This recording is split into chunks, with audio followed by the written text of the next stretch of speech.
Nouveau tuto du jour, immobilier bien sûr, et on va parler DPE, diagnostic de performance énergétique, et on va parler notamment aux propriétaires bailleurs, aux investisseurs dans l'immobilier, qui sont concernés du coup par la loi climat et résilience, qui depuis le 1er janvier 2023 fait couler beaucoup d'encre parce qu'on exclut du marché locatif les passoires énergétiques, les logements classés G, consommant plus de 450 kWh par mètre carré par an.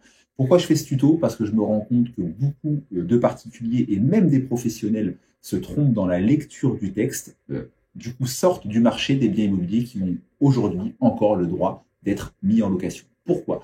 Parce que le texte est plus compliqué qu'il n'y paraît. Le texte vise une consommation en énergie finale. Or, le DPE que vous avez souvent dans les mains, je vous en mets un pour illustrer, parle en énergie primaire. Et vous allez le voir dans mon tuto, c'est pas du tout la même chose. La question qu'on se pose, c'est comment on passe d'énergie primaire à énergie finale et qu'on voit du coup si on a le droit ou pas de continuer à mettre notre bien immobilier sur le marché locatif. Et ben, je vous fais un petit tuto, on switch sur le PC pour tout ça.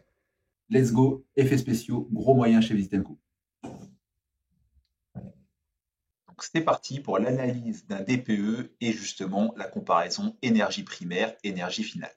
Vous avez sous les yeux, sous l'écran, le DPE d'un bien immobilier que je vends actuellement, une maison que j'ai appelée Belle Époque, parce qu'on donne des noms, on personnalise chaque bien qu'on vend chez Vistenco, et dont le DPE est catastrophique, hein, autant vous dire les choses comme elles sont. On a un classement, vous le voyez avec ma souris, en G, le plus mauvais qui peut exister, et on a une consommation en énergie primaire, et vous allez voir, c'est toute l'importance de l'analyse, à 568 kWh par mètre carré par an. Donc, bêtement, on pourrait se dire que ce logement est une passoire énergétique et qu'il est interdit à la location depuis le 1er janvier 2023. Eh bien, c'est faux. Et c'est pour ça qu'il faut être pédagogue et apprendre à lire un DPE et à calculer l'énergie finale et non pas primaire. Juste pour la petite anecdote et pour le côté rigolo, je vous montre une ou deux photos de la maison en question. Vous pouvez le voir qu'elle est évidemment en très mauvais état. Je déconseillerais évidemment de la présenter sur le marché de la location, mais pourtant on a toujours le droit de le faire parce que vous allez le voir, c'est pas ici qu'on doit regarder pour voir si on est concerné par la loi climat et résilience depuis le 1er janvier 2023. Il faut se rendre un peu plus loin dans le DPE. Souvent, c'est en page 3 parce qu'ils ont à peu près la même nomenclature. Et voir ici, vous voyez une toute petite ligne. C'est moins visible d'ailleurs que les autres, ils font des bons yeux. Et on nous parle ici de F, c'est-à-dire d'énergie finale. Et on nous dit que cette maison-là a une consommation de 20 251 kWh par an en énergie finale. Vous allez me dire, bah, ça me fait une belle jambe. Comment je calcule? Et ben, vous prenez ce chiffre-là, de la page 3 de votre DPE, vous retournez en page 1 de votre DPE et vous regardez la superficie habitable annoncée par le diagnostiqueur. Dans notre cas, 82 mètres carrés. Vous divisez vos 20 251 trouvés en page 3 par 82 et là, vous arrivez, je vous évite le calcul fastidieux, à 247 kWh par mètre carré et par an en énergie finale.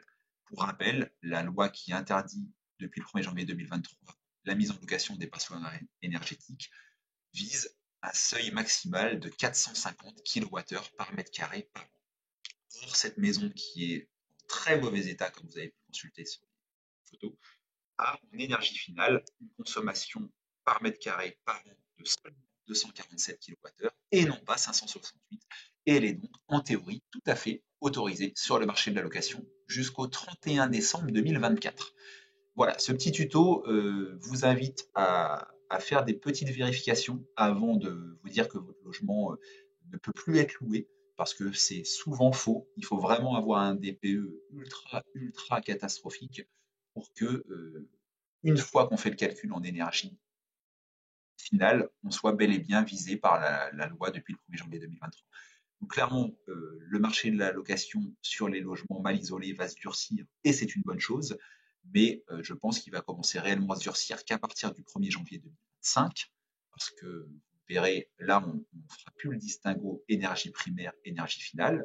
On dira tout simplement que les logements classés en G sont interdits, mais jusqu'au 31 décembre 2024, du coup, donc ça laisse quand même encore quasiment 2 ans, et bon, en fait, j'ai l'impression que c'est plus un effet d'annonce du gouvernement qu'autre chose, parce que la totalité ou presque des logements peuvent continuer à être mis en location. Donc voilà le tuto du jour pour différencier l'énergie primaire, comme vous pouvez le voir ici en page 1 du DPE, et l'énergie finale que vous voyez en tout petit en cachet sur la page 3. Donc, encore une fois, pourquoi faire simple quand on peut faire compliqué dans l'analyse et, euh, et la création d'un texte législatif?